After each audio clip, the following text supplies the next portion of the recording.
All right, welcome back to the show, everybody. Hope you all are having a good day so far. So I actually had a member's request to check out this video here. Strap in, it's going to be a long one, you guys.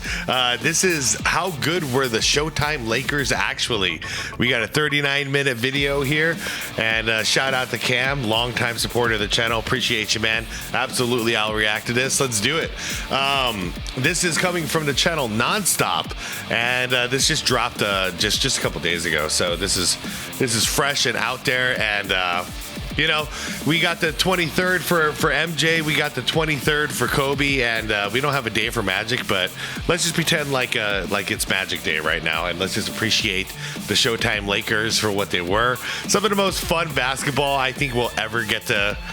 Will ever be documented is not only this era but this team in particular, and it's pure joy on a basketball court to watch, and I've always been a fan of it, and honestly it's why I still hold the 7 seconds or less era of the Suns so dear to my heart, because that joy of sharing the ball, it is contagious even for the fans. So to be a Laker fan back in the day when you can go to the forum and watch this show whenever, man, that must have been a great time in the 80s. Anyways, guys, let's get to this. I am linking the original video from Nonstop down below in the description, as I always do.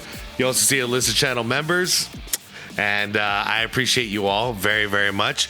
Let's get to this. Grab a snack, grab a drink, all that good stuff. Like the vid if you could, hype the vid if you got any, I'd appreciate it, and let's go. Before 1979, the Lakers were the biggest losers in the NBA. After moving from Minneapolis to Los Angeles in 1960, the Lakers appeared in 9 NBA finals, but lost 8 of them, mostly to Bill Russell and the Celtics. Yeah. But in 1975, the Lakers added the best player in the world, Kareem Abdul-Jabbar. It's funny, we called that you called them losers, but LeBron got 4 out of 10, and we call him a winner. However, despite Kareem winning 2 MVPs during his first 4 seasons in LA, the Lakers only won 2 playoff series. To make things even worse, the team was losing money, filling only 60% of their stadium's capacity. But to turn things around... Did it remind you all about, when Shaq went there and it was just him before Kobe? That's how I always thought about Kareem.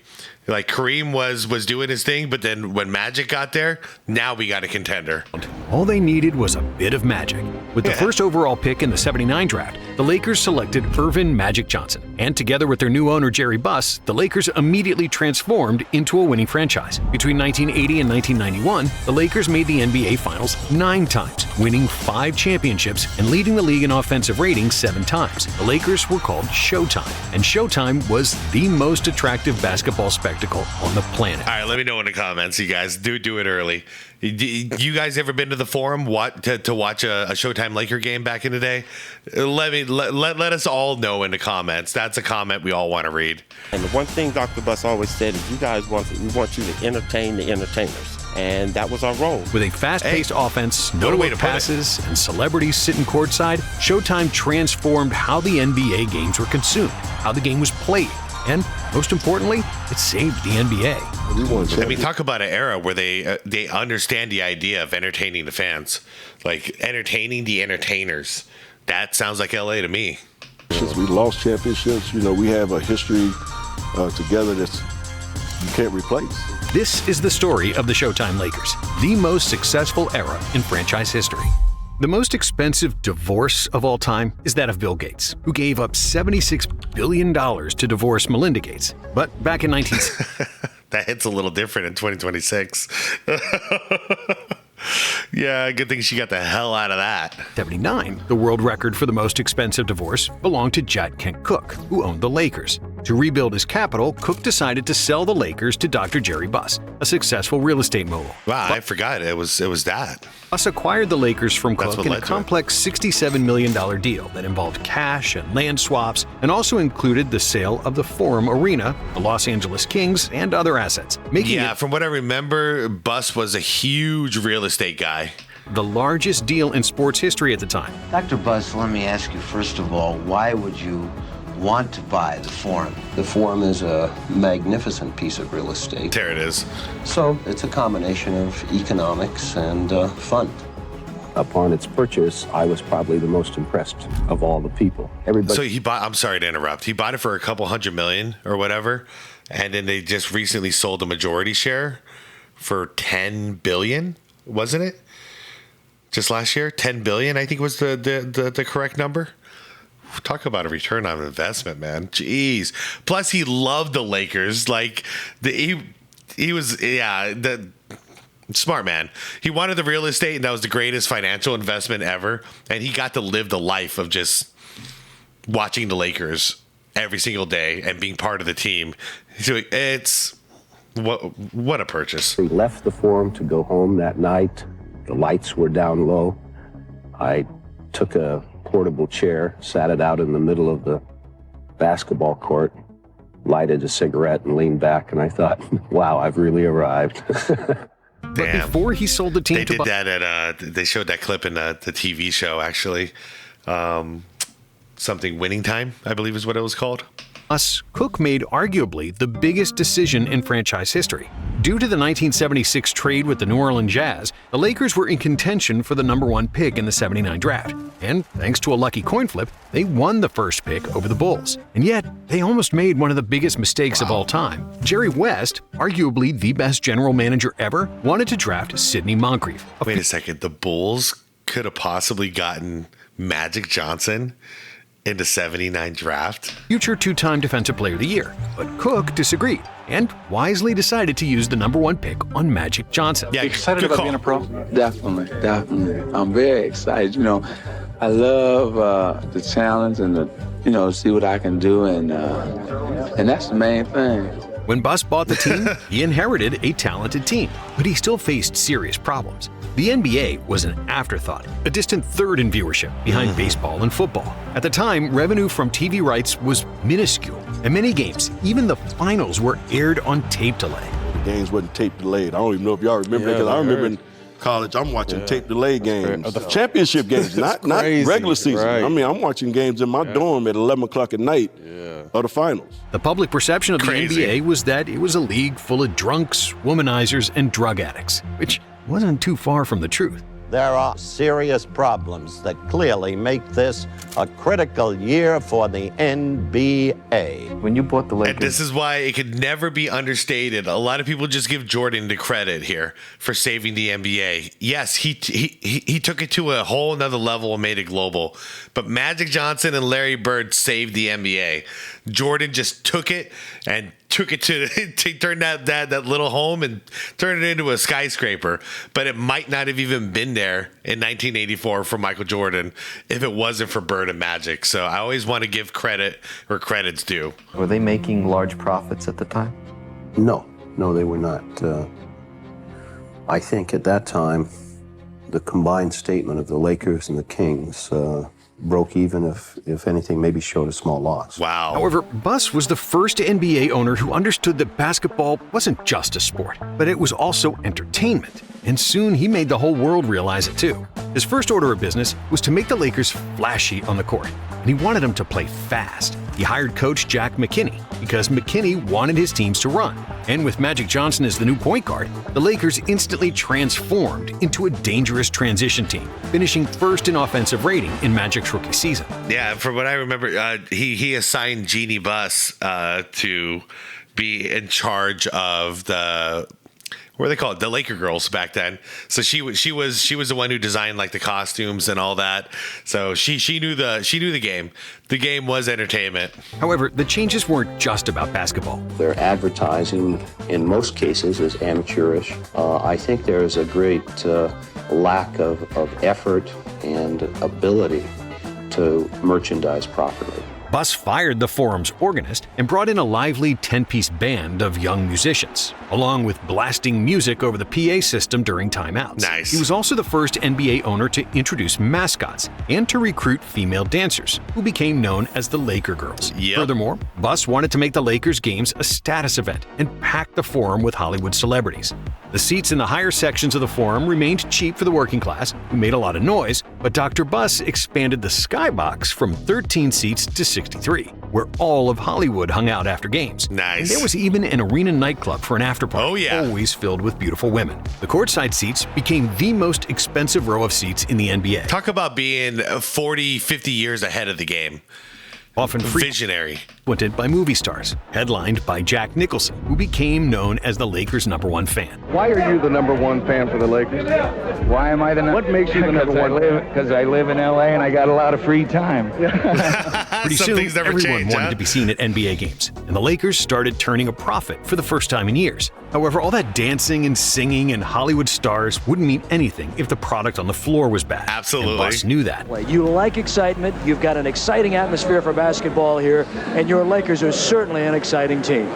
Well, I think first and foremost, all of these things have to be entertainment, Eddie, and I'm very pleased because obviously we're a packed house, and the fact that we're on television pleases me no end.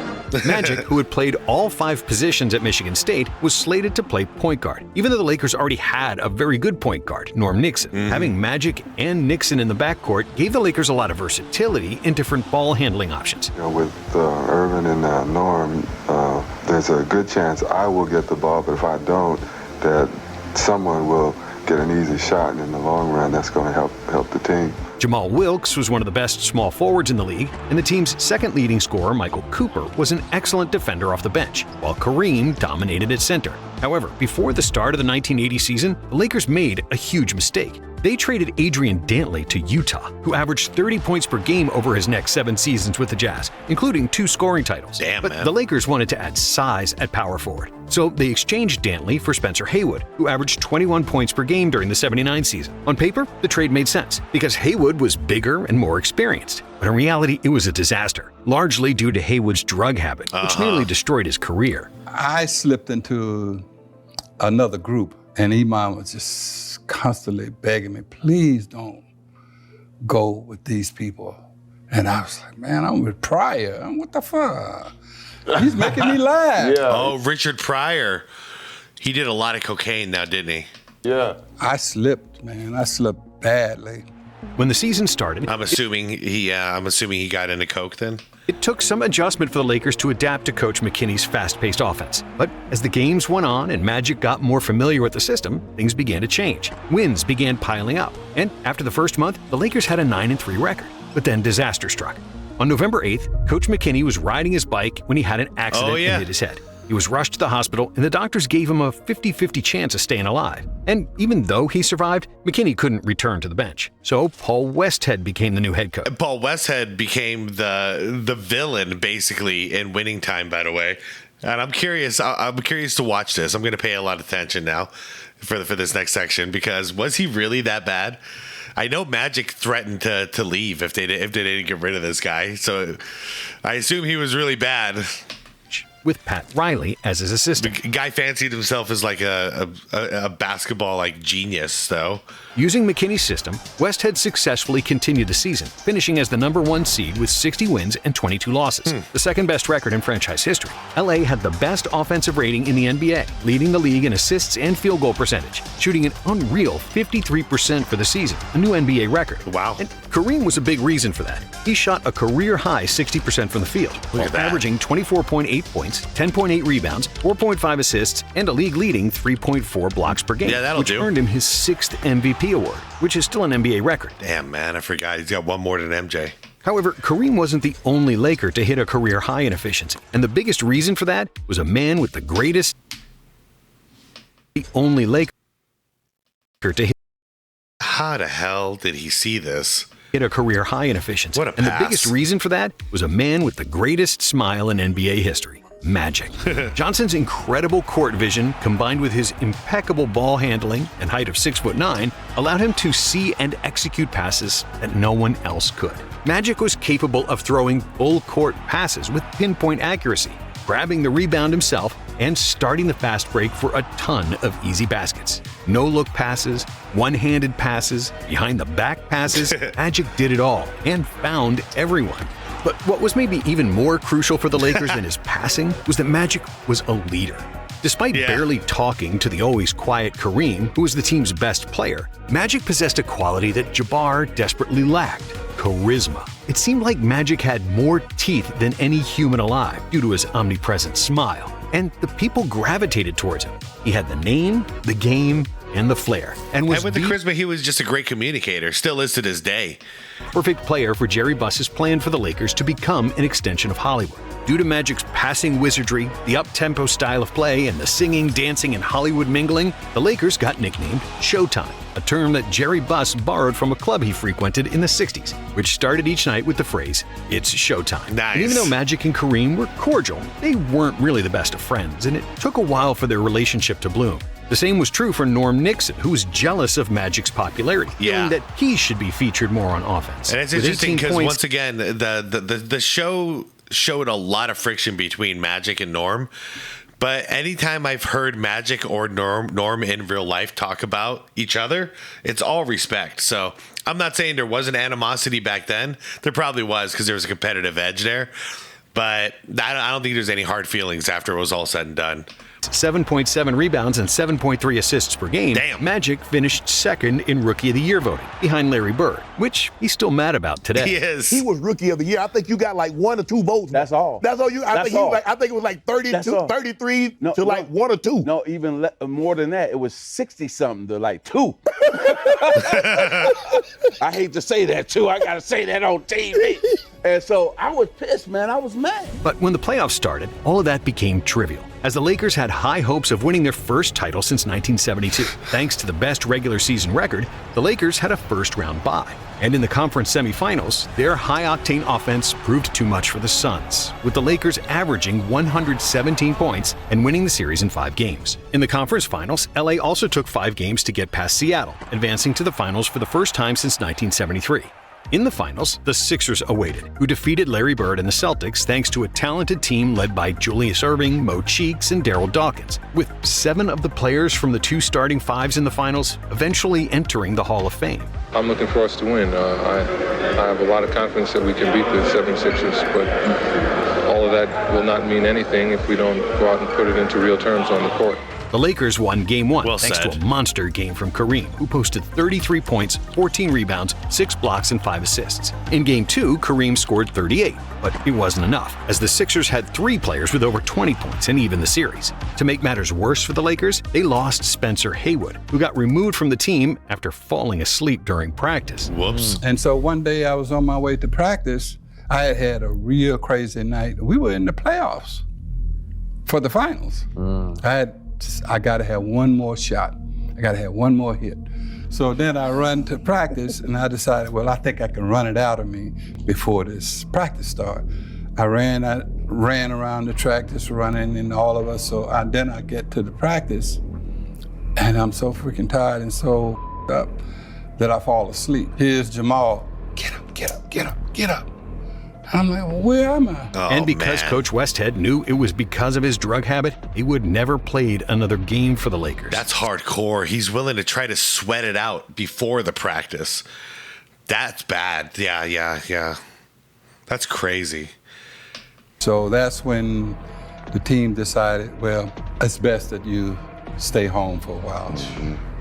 And I'm like, but we only got 2 more games, 3 more games. Yeah. But it could have been much worse, because during his drug-infused craziness, Haywood plotted to kill Westhead. Oh. I was just about to say, hopefully that gave him an opportunity to clear his head and sober up. But then okay, let's see. Even getting in contact with a contract killer to plan an execution. But thankfully, Haywood calmed down, and Westhead could coach the rest of the finals. In Game 3, Dr. J made the first 3-pointer. If anybody knows how the rest of his story goes, let me know. Did he clean up? Is he okay?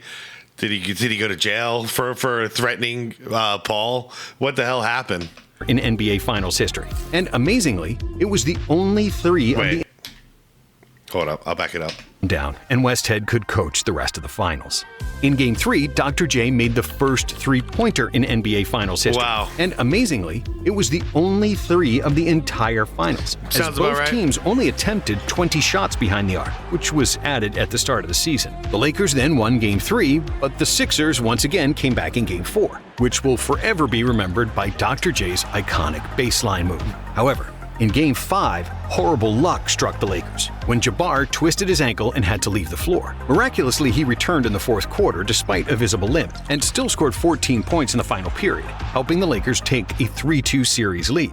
But Jabbar was ruled out for Game 6, and the Lakers felt doomed, with the whole team convinced they couldn't win without their best player. But Magic, being the leader that he is, realized that he needed to galvanize the troops. And on the flight to Philadelphia, he boarded the plane first and took Kareem's seat in the first row. He asked everybody, he goes, what's wrong with y'all? And everybody's like, he said, have no fear. Mother Irvin Magic Johnson is here. Now, before the game, Johnson told Coach Westhead that he would also take Kareem's starting spot at the center position, which seemed insane. A rookie point guard playing center made zero sense. But when Game 6 started, Westhead looked like a genius, and the whole world realized why Irvin's nickname was Magic. He rebounded the ball like an all-star big man, dribbled the ball the entire length of the court, posted up, made skyhooks, and overall played like the best player in the world. Damn. The Sixers were stunned, but they couldn't crumble, and it was anybody's game with 5 minutes to go. But then, Magic completely controlled the game and scored 9 straight points, finishing with 42 total points, 15 rebounds, 7 assists, 3 steals, and a block. That stat line, man. That stat line is incredible. 15 freaking rebounds, 3 steals with the hustle, the block, because why not? Still getting 7 assists. 42 points for a guy that has a reputation of a guy who can't score. He could just pass.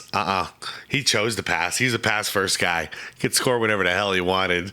By the way, it's funny because he's still jealous of Bird for getting the regular season MVP. I'm pretty sure Bird would trade places with him when it comes to this season, how it all played out. Block, leading the Lakers to a 123-107 victory and the championship. Johnson was named the Finals MVP, and the Showtime era started off with a bang, with the Lakers finally erasing the aura of losers. Now, the following season wasn't the upgrade everyone had hoped for. Despite a virtually unchanged roster, the Lakers lost Magic due to a knee injury, who missed 45 games. Without Johnson, the Lakers went 28-17, and in the 37 games he played in, their record was 26-9, which shows how much his presence meant. Still, in his absence, Norm Nixon got more opportunity, and he played really well, averaging 17 points and 9 assists for the season. Michael Cooper also earned more playing time due to his tenacious defense, while Jamal Wilkes and Kareem remained the 2 best scorers on the team. Jabbar would also start wearing goggles permanently after he suffered a scratched cornea early in the season, and the goggles became synonymous with his later career. For sure. The Lakers finished 3rd in the West with 54 wins, and with a healthy Magic, everyone expected them to go on another finals run. But in the first round of the playoffs, the Houston Rockets, led by league MVP Moses Malone, had other plans. Moses averaged 31 points and 17 rebounds for the series, and the Rockets advanced, leaving the Lakers with a bitter taste in their mouths. Damn. Magic had a poor series. Yeah, 17 boards, man. 17 points and 13 rebounds on 38% shooting and 65% on free throws. Johnson was often forcing the issue. On 38% shooting and 60%. Yeah. He shot like crap. 13 rebounds for a point guard, though. 5% on free throws. Johnson was often forcing the issue, trying to be the hero, and not giving up the ball frequently enough. Yeah. This didn't sit well with Kareem, who believed that he should have gotten more touches. He's probably having flashbacks to the Game 7 NBA Finals. The fame had gotten into Magic's head. As early as training camp, Magic was flexing his muscles as team leader over Kareem. Magic was trying to exert his influence and control the tempo of the game to his liking. He had gotten too much too soon. Yeah. Coach Westhead. Before the start of the 1980s... I could get that. Yeah, him winning in his very first season and being the Finals MVP and, the talk of the entire league. Probably a little too much too fast. That could fluff someone's ego a little too much. Season, there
sorted their differences. Yeah, from what I understood, Pat kind of represented the players, and what's his name? Westhead. Paul didn't like that.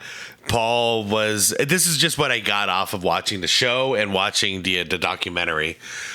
Paul wanted to run it just straight up.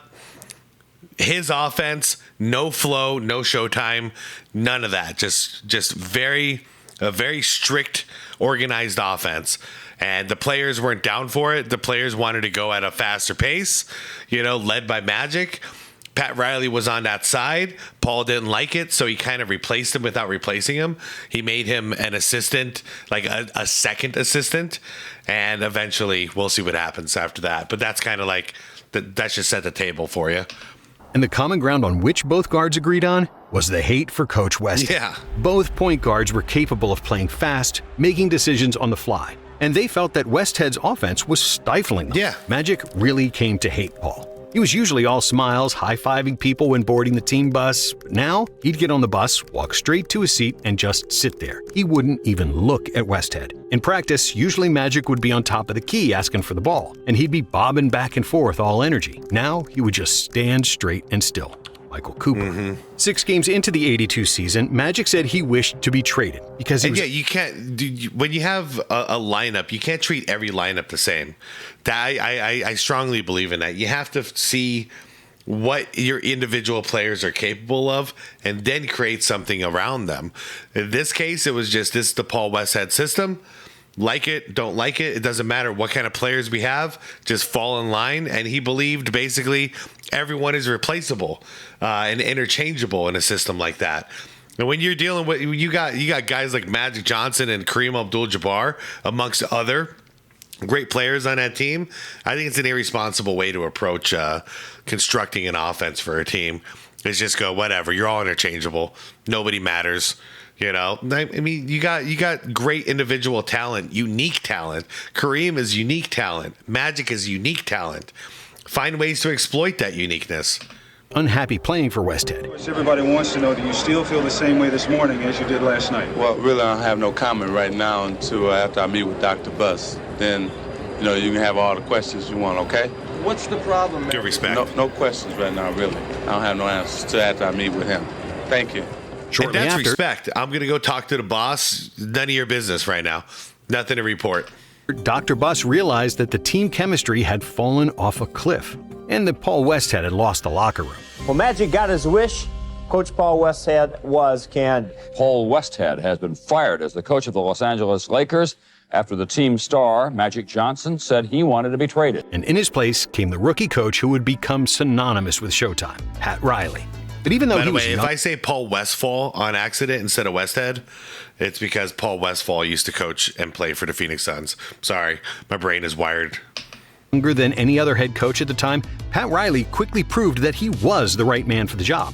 The 36-year-old with the slicked back hair, wearing Armani suits, quickly commanded respect from the Lakers, especially because Riley was also a former player. However, Riley wasn't all style and no substance. Playing basketball in the 60s and 70s when the NBA had the highest pace in history, Riley wanted the Lakers to run, which perfectly suited Magic and Nixon. Furthermore, Riley was innovative on defense, as he was one of the first coaches to employ half-court traps to speed up the game. Riley's mantra was, no rebounds, no rings. Nice. Reinforcing the need to fight for rebounds in order to win championships. I agree. By the end of the season, the Lakers ranked second in the NBA in rebounds, first in assists, third in steals, and second in total points, as they finished the season with 57 wins, which was the best record in the West.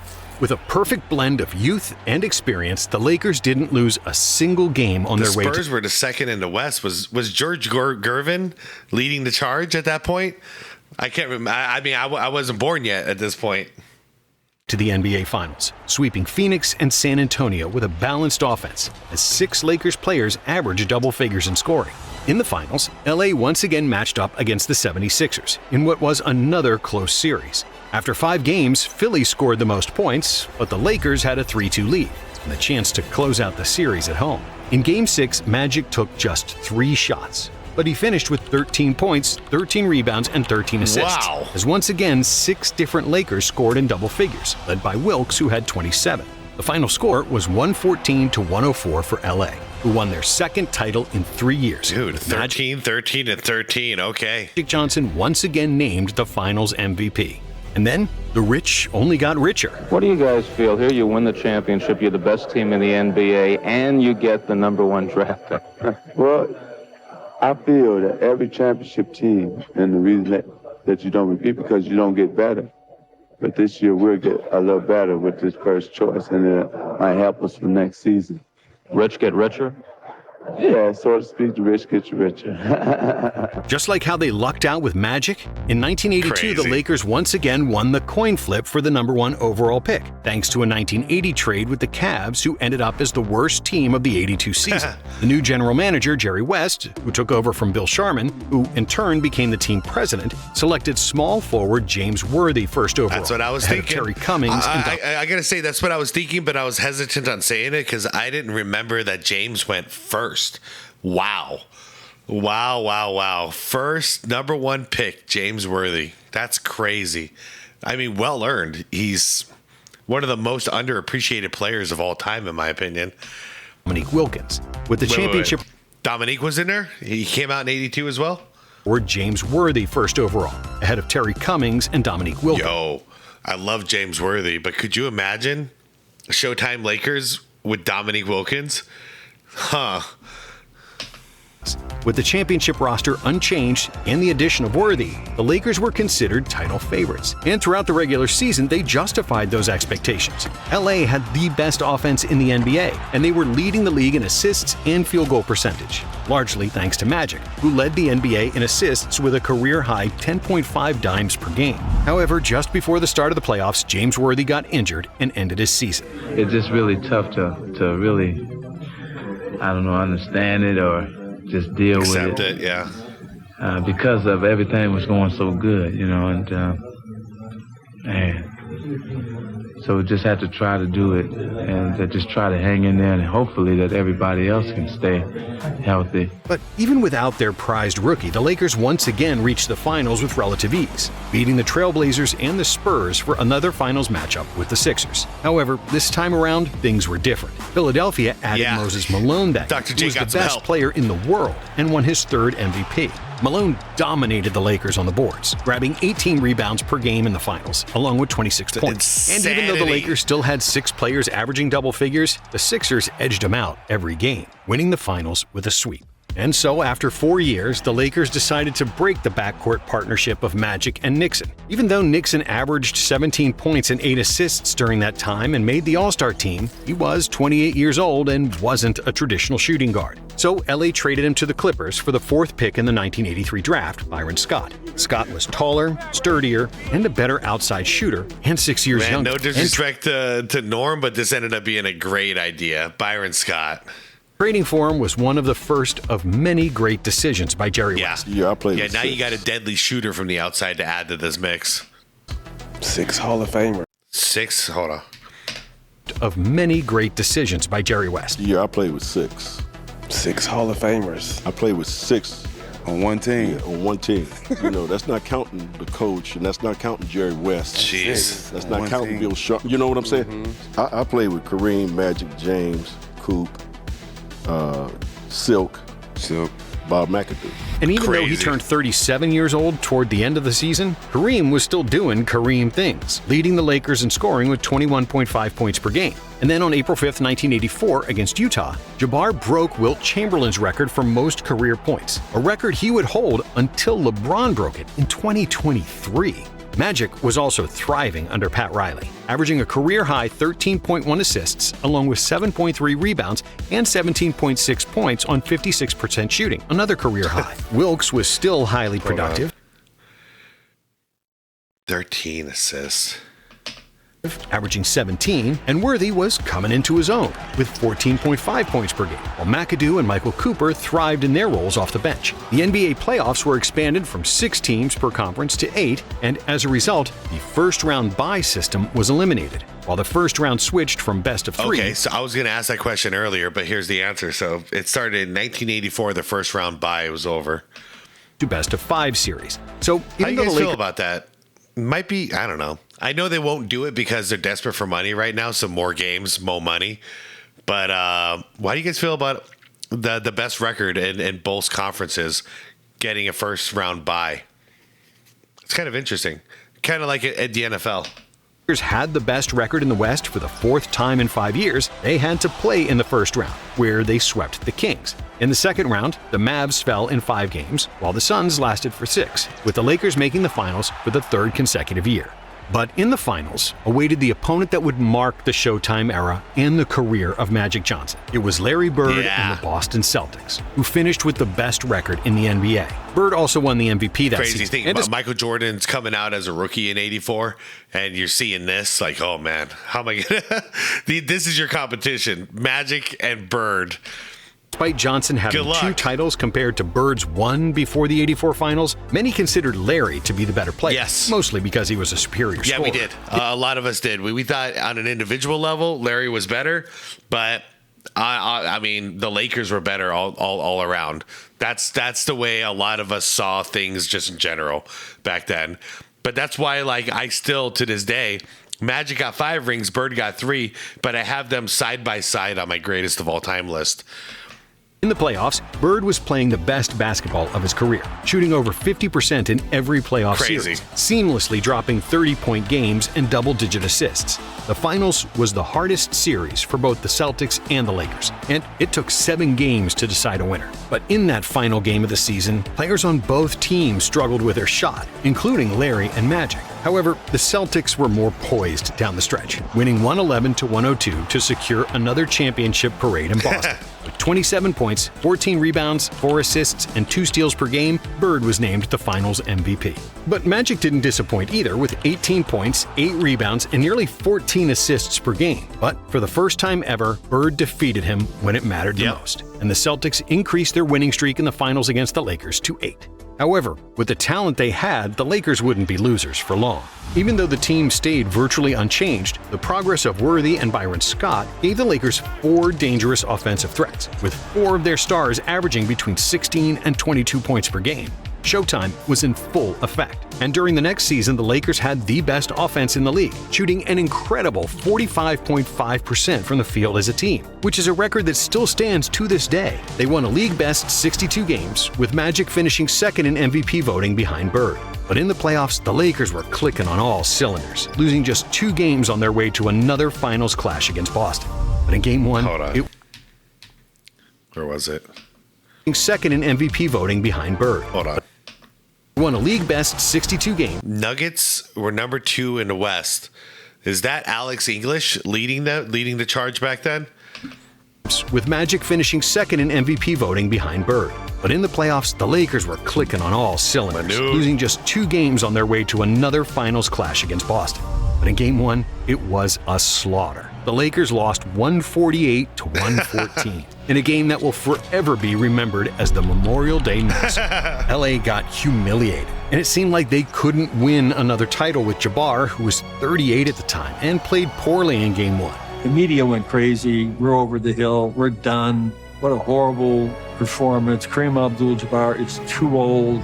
He was run off the court by Parrish and McHale, and he looked like an old man. I mean, they really killed us. The media killed us. But just when everybody wrote him off, Kareem woke up. The man who was considered to be chopped liver 2 days earlier had run the floor like a 20-year-old. That's what he needed to hear. If I remember the story correctly, too, he asked Pat if he could have his father ride the bus with him to the next game.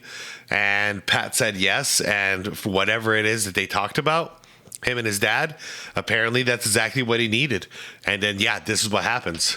Dominated with 30 points, 17 rebounds, 8 assists, and 3 blocks. Washed up, huh? I don't think so. He just needed some motivation. After 4 games, the series was tied. But in Game 5, Kareem shined once again, leading the Lakers to victory with 36, 7, and 7. In Game 6, Jabbar and Worthy combined for 57 points to close out the series, with Kareem deservingly winning the Finals MVP, with averages of 25, 9, and 5 for the series. Imagine that. Everyone's saying you're washed up, you need to retire, and then you win Finals MVP right afterwards. What a way to shut up your critics. Shooting 60% from the field. Kareem won the Finals MVP 14 years after winning it with the Bucks. And at 38, he's still the oldest player to achieve that. Coach, does it make it any sweeter defeating the Celtics here at home when you lost it last year? Goddamn parquet floor. On our championship rings, we're going to have a parquet floor with a diamond in the middle of it. This is what every kid who's ever picked up a basketball dreams about doing. I couldn't be happier, man. I'm the happiest guy in the world right now. We had the people back in LA waiting on us now. We know they're partying for us. It's just great. Now the title is back. In LA, party or everybody in LA get party for us, so we're gonna party. We'll party for the rest of this summer. It's time to get down. In the summer of '85, after that finals series, a monumental shift happened in the relationship between Magic and Bird. They starred in a Converse commercial together, with Magic visiting French Lick and spending time in Larry's home with the entire Bird family. I think the plan was, I'm gonna go here, I'm gonna do what I'm supposed to do, and I'm trying to get up out of here. My plan was that. For the first time ever, they talked and exchanged more than 2 sentences. And after that, they struck a friendship. But their rivalry was still as bitter as ever. Whenever the season schedule came out, I would circle the 2 games with Boston. Those were the 2 games more important than the other 80, Magic Johnson said. I read the newspaper every day during the season. I was only interested in one thing. What numbers did Magic Johnson have last night? Said Larry Bird. That was their motivation, each other, constantly. You can't slip up, you can't slack on practice because the other guy's not doing that.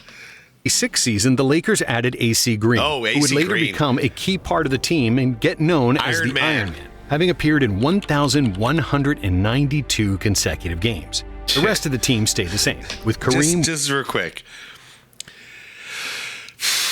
People struggling to play 60 out of 82 games right now. This guy played 1,192 straight games, never load managed, never missed a game. I mean, there's a reason why us old heads are like, no, it's possible to do 82.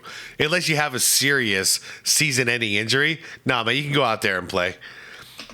192 consecutive games.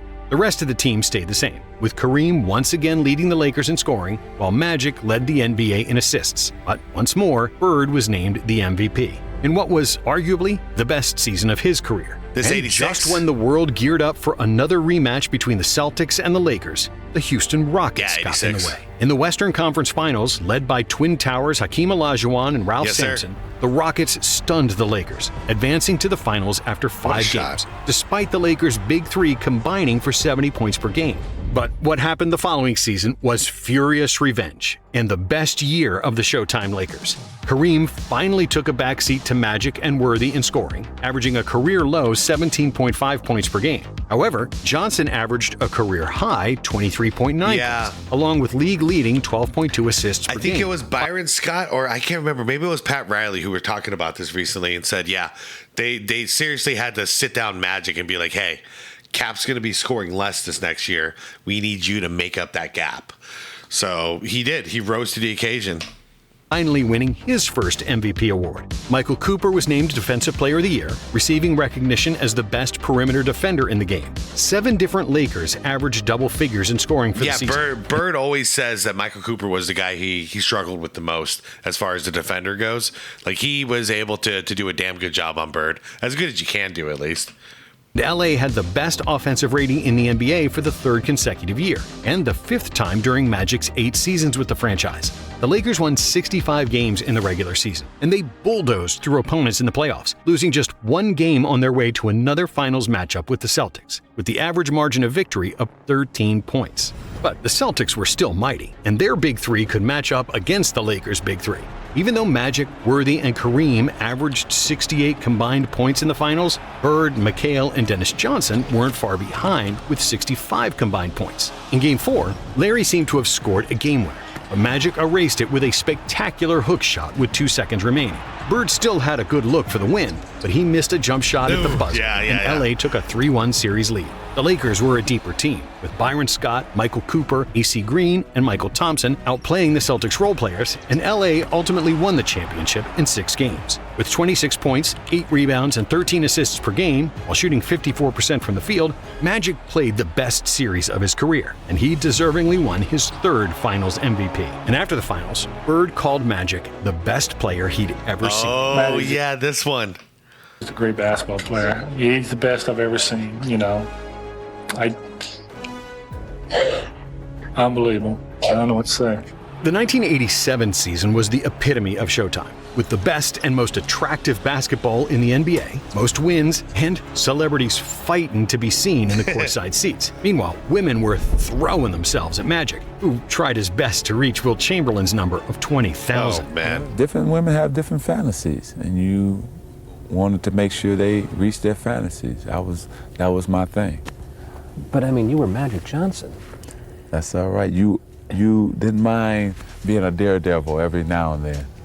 Thanks to Magic and Bird's rivalry, the arrival of Michael Jordan, but also the arrival of new commissioner David Stern, who cleaned the league of drugs and made the game more commercially attractive to sponsors and TV audiences, the NBA was a completely different league than 8 years prior, when Magic and Bird first got to the league. Back in '79, the majority of the teams were losing money, and the NBA was in jeopardy of folding. But not even a decade later... It has to be said, because it doesn't get any credit, actually, anymore. I think the merge with the ABA actually helped a lot too, because not only because the 3-point line got introduced, but the talent pool that the NBA inherited from the ABA, incredible. NBA was becoming a global brand, with 24 million viewers watching the '87 finals, which was an all-time record, and still ranks second all-time behind the 1998 finals. Furthermore, all the NBA franchises were turning a profit, following the example set by Jerry Buss, who revolutionized entertainment at sporting events. And even though the '87 season was the peak year for Showtime, it doesn't mean the Lakers stopped winning. I feel grateful to be part of the team. I feel grateful to be alive and living in Los Angeles. And I'm guaranteeing everybody here, next year we're going to win it again. And that's where he lost his team, right there. He lost his team. They were so tired and so pissed off because now you got 1 day to celebrate, and now you're already stressed out thinking about delivering on his promise for next year. I had no idea until recently just how pissed off everybody, including Magic, was at Pat for this one. Another 60-win season followed in 1988, with LA reaching the finals for the 7th time in 9 seasons, this time against the Detroit Pistons. Vegas odds heavily leaned towards the Lakers, but after 5 games, the Pistons held a 3-2 series lead. And yet, in Game 6, it seemed like their hopes were shot after Isaiah Thomas stepped on Michael Cooper's foot and severely sprained his ankle. But then, despite being unable to stand on one leg, Thomas produced one of the craziest performances in NBA history. I may not be a fan of Isaiah Thomas the man, but as a hooper, oh my God, this guy was tough. Doing this on one leg? Like some one-legged bunny, Isaiah miraculously kept playing, hopping on one leg. And not only did he play, he dominated. Thomas scored 25 points in the third quarter alone and finished the game with 43 points and 8 assists. It makes sense. This is right around when I started hooping too. So of course I was wearing 11 in the beginning, those early years. He kept the Pistons afloat the entire game, and with half a minute to go, Detroit was up by 1. The Lakers decided to go with the safest bet and gave the last shot to Kareem to try to win the game with his trademark skyhook. But as Kareem was attempting the shot, the refs called a phantom foul on Bill Laimbeer, who barely touched Abdul-Jabbar. Of course, Kareem made... I've done it a bunch of times, but I want to watch it one more time. With his trademark...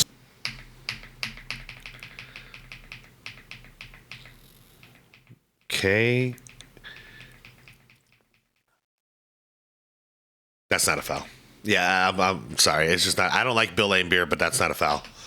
Kareem was attempting the shot. The refs called a phantom foul on Bill Laimbeer, who barely touched Abdul-Jabbar. Of course, Kareem made both free throws, and the Lakers had the lead.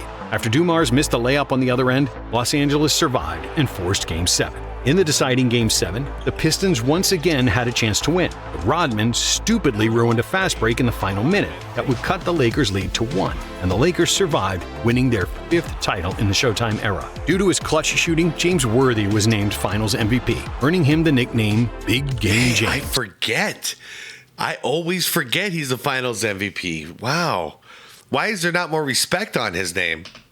Well, would you like to step up here and guarantee a 3rd straight to start this off, Coach? Okay, this was it. I forgot. Okay. So he guaranteed the 2nd one. That was one thing. And now they're like, yeah, don't you dare do it. But he's going to do it. He's going to do it anyways. All right. I'm going to guarantee one thing, that we're going to enjoy this all summer long. In 1989, the Lakers' success continued. Because he does it again. He guarantees it again at the parade. And that was the moment I was describing when he lost the team. Posted the best record and offensive rating in the league once more. Or not Magic lost the team, he pissed them off.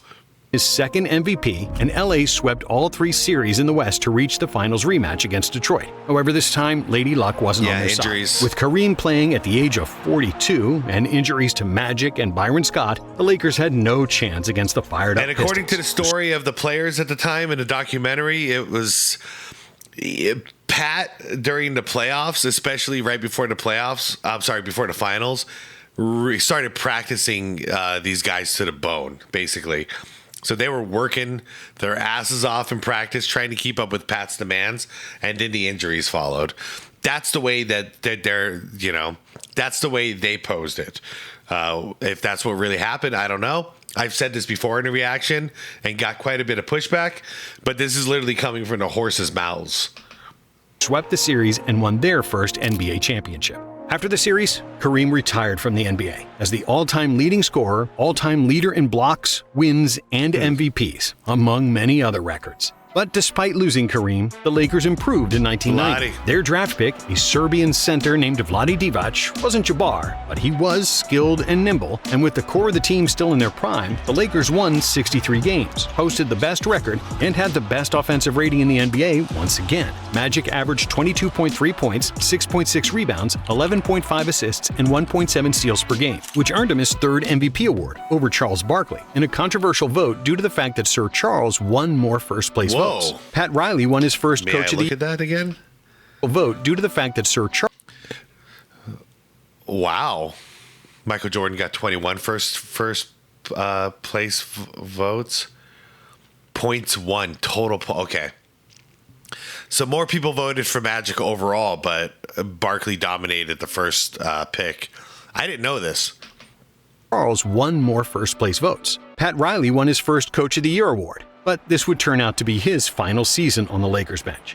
Once a dynasty expires, like we did, it was just how long was it going to take for Jerry to build another dynasty? After playing in the finals in all but 2 seasons during the 80s, the Lakers were finally defeated early in the playoffs, losing in the second round to the Suns in 5 games, despite Magic averaging 30 and 12 in the series. For the 91 season, Riley stepped down and was replaced by Mike Dunleavy. But the Lakers hardly missed a beat. With the addition of power forward Sam Perkins and the improvement from Divac, Showtime carried on, with LA winning 58 games and finishing 3rd in the West. In the playoffs, the Lakers easily got past the Rockets and the Warriors, and in the conference finals, they defeated the Blazers in 6 games. It seemed like Magic and the Lakers were inevitable and indestructible, especially after they won Game 1 of the finals against the Chicago Bulls. The modern media and the LeBron fans will try to pretend like they were washed up. He was old. Blah, blah, blah. No, he wasn't. They just ran into a hungry Michael Jordan and a hungry Bulls team. And the Bulls just outwitted him. And the best player on the planet, Michael I don't like Jordan. this whole, you have to discredit somebody in order to credit somebody else. Hey, Michael Jordan and the Bulls, they won. They won the series. Doesn't mean you need an excuse for it. Oh, it's because of this. No. The Lakers were that team, man. And Magic was runner-up for MVP this year as well. However, for the rest of the Washed series, up my Bulls ass. coach Phil Jackson switched Scottie Pippen on Magic, who followed him like a shadow on every trip down the court. Jordan was at his absolute peak, and the Bulls were simply a better team, winning 4 consecutive games to claim their first NBA I hate title. inaccuracies. By the way, they both took turns guarding Magic. That's what tired Magic out. The second one guy would get tired, say Jordan got tired from playing defense. All right, now stick Pippen on him, and then Pippen needs a break. Stick MJ on him. That's why it works so well. They both deserve that credit, both of them. Chicago Bulls have won their first ever NBA championship. Those 1991 finals marked the end of Showtime, mainly because of Magic Johnson's sudden retirement before the start of the 92 season due to HIV. It's tough to walk away from something. Yeah, he wasn't old. He wasn't washed up. He contracted the AIDS virus, guys. It's pretty simple. It's unfortunate. I'm just glad he's still around, but at least we can get the story right. It wasn't age. It was HIV. It's tough. it's still tough while I'm sitting here talking to you now. In the 12 seasons after drafting Magic, the Lakers made the finals a whopping 9 times, winning 5 championships. They also had the best record in the conference 10 times and finished 3rd twice, never winning fewer than 54 games. Magic still holds the record for the highest winning percentage for an entire career, as the Lakers won 74% of their games with Johnson in the lineup. The Showtime Lakers weren't the most successful dynasty ever, as that title still belongs to the 1960s Celtics, but they were the most fun at the time when the NBA desperately needed it. Magic brought the show to the Showtime Lakers, and his no-look passes, fast-paced offense, and always smiling face redefined what an NBA superstar was and how it should be going forward. Magic Johnson, together with Bird, Jordan, and David Stern, saved the NBA, and the principles of Jerry Buss's Showtime are still present in the NBA arenas today. The attendance at NBA games rose 42% from 79 to 89.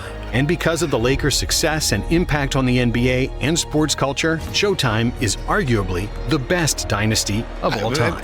Thank you for watching. And if you like this video, we have another one for you right here. I mean, it might be the most important dynasty of all time because it's the dynasty that, I mean, quote unquote, saved the NBA. I don't know. I've had some good memories in my. First of all, great video, guys. Go check out Nonstop if you want to check out the channel. Thank you for the request for checking this out. I know this is a long video, you guys, and my voice is like pretty much dead, but bear with me for another like 2 minutes, and then we'll be on our way. But for those of you who care, this takes me back to my childhood because you know, growing up, I was born in '82. So by the time I started hooping, I was 5 years old. So that takes us to 87. It's basically like they said in here, this was the pinnacle, the peak of the Showtime Lakers. So I was a Jordan guy. Jordan is the guy who got me into basketball, and so I was always out there playing like Jordan, even if I was wearing 11 because I was a big Isaiah Thomas fan. I was always hooping, trying to emulate MJ.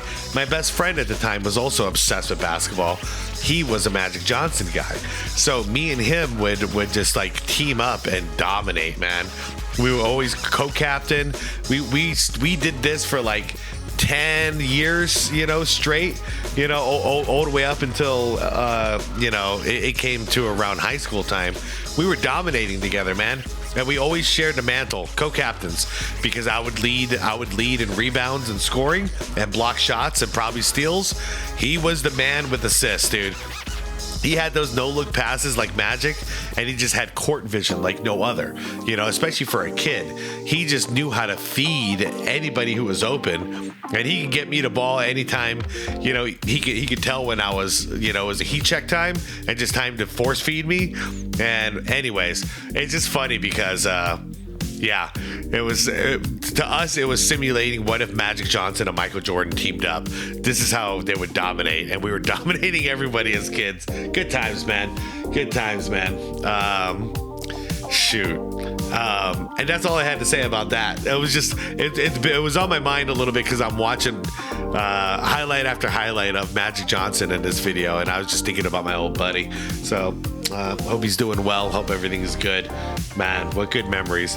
What good memories of learning basketball together. I had my older brother, and my older brother was like training me, you know, because he always had a head start on me with basketball. So with him, it was just like training to be better than everybody my age, and he did a damn good job at doing that. Basically, if you weren't 3 or 4 years older than me, you didn't stand a chance.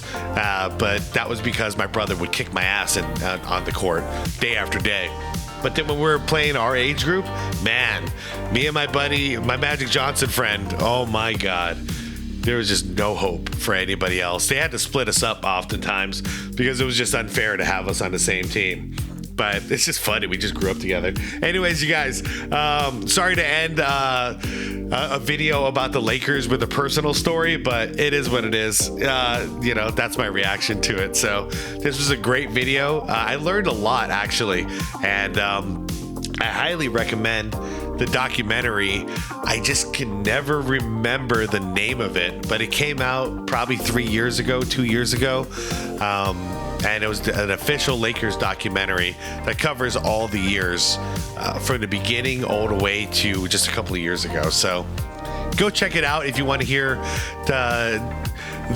if you don't want to hear my words and you want to hear the words of the actual players, all the way including Shaq and Kobe and Phil Jackson and Magic and Kareem, you name it, they're telling the stories with their own mouths.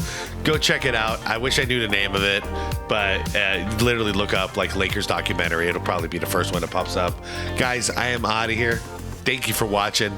I'll see you all later on, okay? See you in the comments. Like the vid on the way out if you could. Subscribe if you want more content like this. And most importantly, it's to be water, my friends. Peace out.